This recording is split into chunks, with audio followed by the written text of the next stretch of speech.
Mentari telah terbit, pagi baru telah tiba. Selamat pagi ibu bapak, oma opa, dan saudara-saudara yang kami kasihi. Kiranya kita menyambut pagi baru di hari ini dengan rasa sukacita di dalam Tuhan. Kita merenungkan pagi ini Kejadian 40 ayat 14. Tetapi ingatlah kepadaku apabila keadaanmu telah baik nanti. Tunjukkanlah terima kasihmu kepadaku dengan menceritakan hal ihwalku kepada Firaun. Dan tolonglah keluarkan aku dari rumah ini. Saudaraku, proses tolong-menolong merupakan ciri utama kehidupan. Hari ini, Anda dan saya bisa jadi menolong orang lain, khususnya individu ataupun kelompok yang membutuhkan bantuan kita. Bisa berbentuk nasihat, fasilitas, atau material. Hal demikian tergantung pada apa yang dibutuhkan,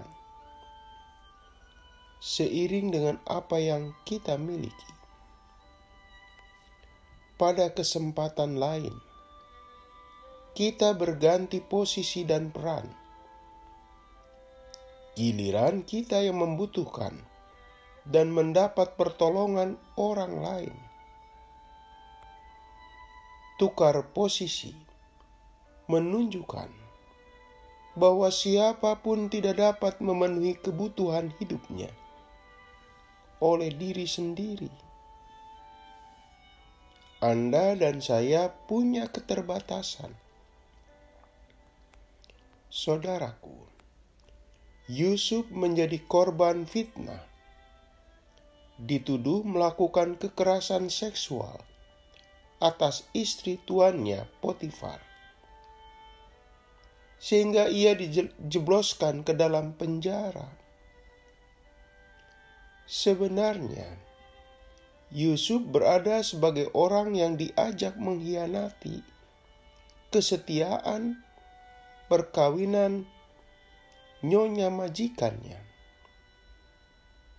dan ia menolak ajakan itu. Sangat disayangkan, Potifar lebih percaya kepada aduan istrinya, sehingga berakibat Yusuf jadi korban fitnah. Ternyata saat di balik jeruji besi itu, di sana ditempatkan tahanan yang sama, bertemu mantan juru minuman raja.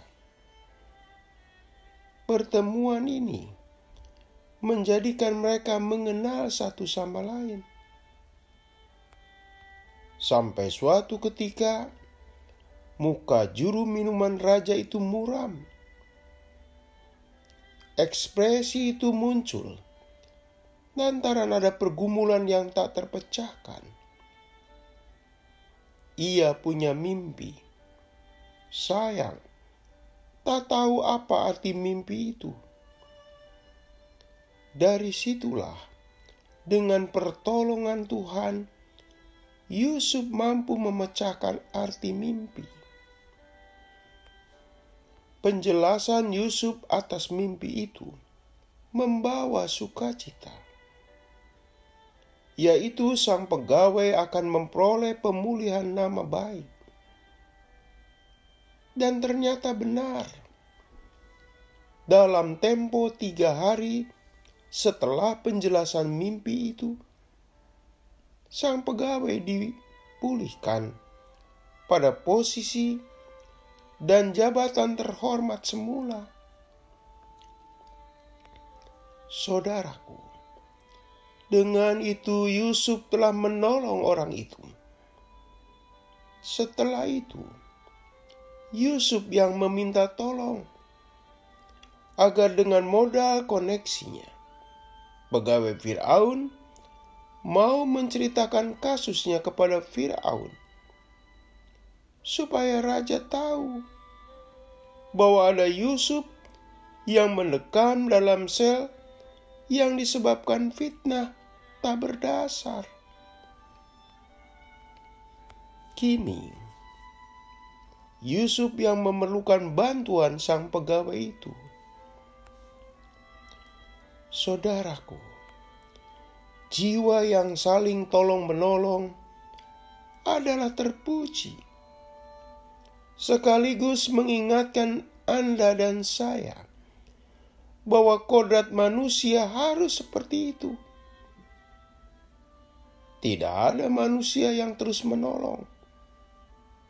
Pasti tidak ada dan tidak mampu. Secara realistis tidak mungkin. Orang yang sesumbar bahwa dia selalu menolong dan tidak butuh pertolongan orang lain telah melakukan kebohongan besar, sekaligus kesombongan yang berlebihan. Begitupun saudaraku, jika ada orang yang hanya ingin selalu pada posisi ditolong, orang demikian tidak menghargai apa yang dimilikinya. Dia bagaikan benalu kehidupan. Dia melupakan bahwa Tuhan melengkapi hidupnya, sehingga mampu menolong juga. Pertolongan bisa bentuknya berbagi materi, pengalaman, pengetahuan, kerajinan, atau apa yang biasa kita sebut berkat. Orang yang cuma mau menerima dan tidak mau memberi pertolongan, tipe manusia demikian melupakan berkat Tuhan yang dimilikinya. Pagi hari ini, saudaraku, jika posisi kita dimintai menjadi penolong, lakukanlah itu tanpa ragu. Sebaliknya, ternyata kita tengah butuh pertolongan, sampaikan pula tanpa ragu.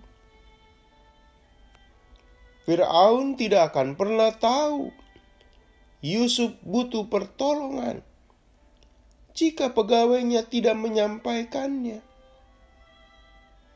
Begitupun, pegawai Firaun tidak bisa bercerita kepada Firaun jika Yusuf tidak mengajukan permohonan untuk dibantu.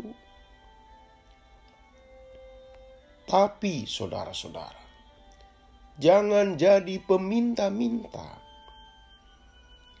Karena enak pada posisi ditolong, lalu lebih memilih selalu pada posisi ditolong.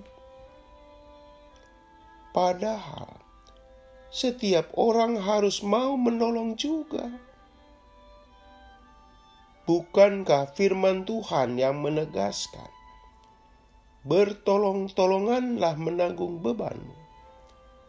Demikianlah kamu memenuhi hukum Kristus. Mari kita berdoa. Tuhan, mampukan kami untuk saling memberi dan menerima, sehingga dalam hidup bersama kami saling mengisi dan menguatkan. Dalam nama Yesus kami menaikkan doa ini.